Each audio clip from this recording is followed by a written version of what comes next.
Began with a seemingly harmless Facebook post, but reading that message at that moment proved deadly. Tonight, one man has a powerful warning for the rest of us. He spoke with Fox 9 investigator Jeff Ballion. Any one of us could be him. I was always on my phone. Whenever a message alert sounded, he just had to look. You actually had it in your hand? Yes. And you're looking down? Yes. Frank Richtick was driving a dump truck on Interstate 90 near La Crosse when his phone signaled the arrival of a Facebook post. That text message, that Facebook post, all of that can wait. But Richtick didn't wait. Life can change in that second it takes you to look at your phone.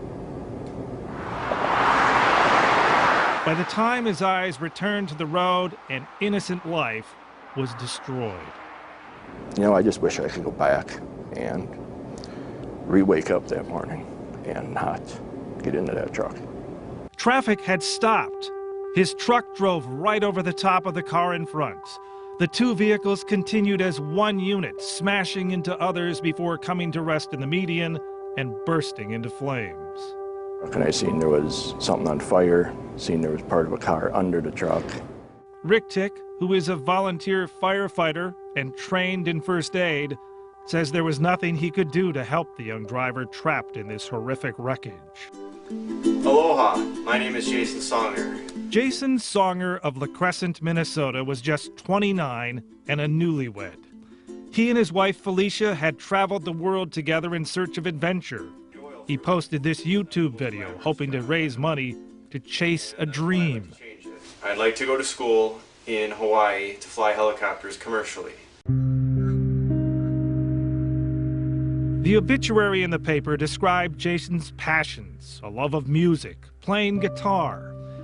The day after he was killed, Jason's wife discovered she was pregnant. She says little Shelby has her daddy's eyes. If I could exchange my life or your loss, I would. Frank Richtick has a lot of time to think about what he did. He's currently serving a 16-year prison sentence in Wisconsin. He pled no contest to killing Jason Songer and seriously injuring two other drivers. I didn't intend to cause any harm that day.